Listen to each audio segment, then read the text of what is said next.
Nobody cooks better than moms and grandmas, right?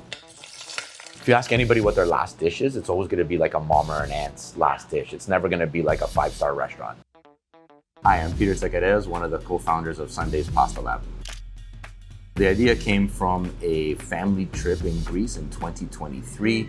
We stumbled upon a small little pasta shop in the center of Athens. Thought to myself, where would I be able to get a fresh pasta like this back home in Toronto? Fast forward to now, we're opening our second store with a third one on the way.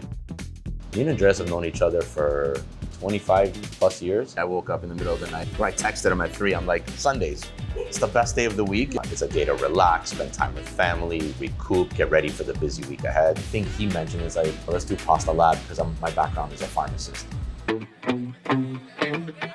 So this is our pasta making area. One of the things we wanted was to showcase that we make our fresh pasta in-house. The pasta machine is in the front. People walk by, we hand them samples through the window, like raw pasta, and they eat it. We do 3 different shapes. We have campanelli, casarecci, and rigatoni. But we landed with a Canadian wheat, durum wheat semolina. So within each one, they provide a different texture. The rigatoni is your classic al dente. It's a bigger noodle. It's got a thicker wall.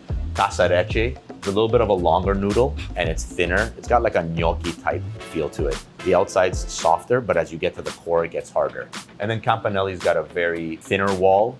It's spiraled, holds very light sauces better, and it's our most delicate pasta. We usually recommend that with stuff like Les Mis or Limonia because it's a lighter one and the shape of it looks like a little cup, so it holds the sauces. When you go into the more thicker, like our Kima or our Becky, with meats and stuff, we kind of recommend more of a rigatoni or casarecci because it wants to hold up to the sauce.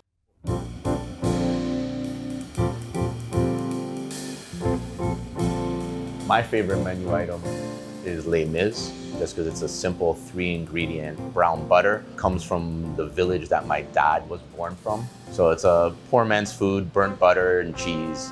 It's a mezitra cheese. It's a hard-aged, salty Greek cheese. If I'm hungry though, I go for Kima, which is a Greek-style bolognese. It's meaty, it's rich. The cinnamon adds an element of comfort. Sunday's Best is our weekly Sunday sauce family dinner that we do. We only do it on Sundays.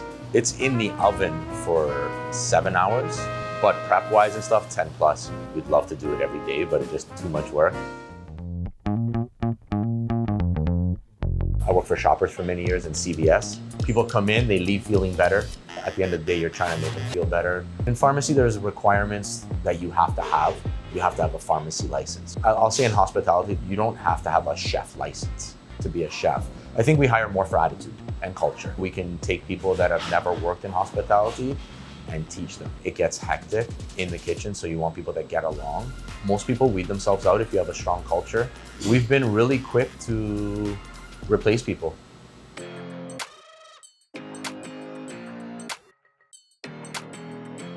I also did a lot of IT in pharmacy, so I'm using a lot of that here. Every week in the 7 shifts, we put at the top what events are happening. If there's a TFC game or an Argos game, we know to load up Liberty. My business partner's been using it for like 10 years. He's like, it's a great tool. He's used it for years. He loves it. Like the simplicity, really easy to use. The dragging, the dropping, the schedule, being able to put in the projected sales from a business mindset and seeing the percentage of labor versus your forecast. Doing it on paper would be, I couldn't imagine. It'd be a full-time job. So when I make my schedule, I kind of have like a weekly target of 30. I put in my sales and I can see that we're at 30 or 40% labor or whatever. Why are we at 55? Oh, I've overscheduled. We have a log and a history of everything, and it's kind of a single source of truth for communication. Hey, I forgot to clock in. We're like, send it through 7 shifts. People that need shifts covering, we don't have to scramble. We're like, post it on 7 shifts and see if somebody will pick it up for you. That's a big benefit for me anyway, that I feel like it's just one less conversation you have to have amongst the other million conversations that you have in a day. I'm here with Kat, the office manager at the 7 Shifts Toronto office, and you ordered Sunday's Pasta Lab for lunch. Andreas and Peter, amazing people, super kind. Yeah, super good, super delicious. They're always like willing to improve their pasta always. I think it's a Greek culture thing. All our culture is around food. Food brings people together. You go to church on Sundays, you put your Sunday's best on. Well, we're putting forward our Sunday's best through our pasta sauce. If you ever want some pasta, go to Sunday's Pasta Lab here at Liberty Village. They also got one at Stackt Market. and one opening at the path.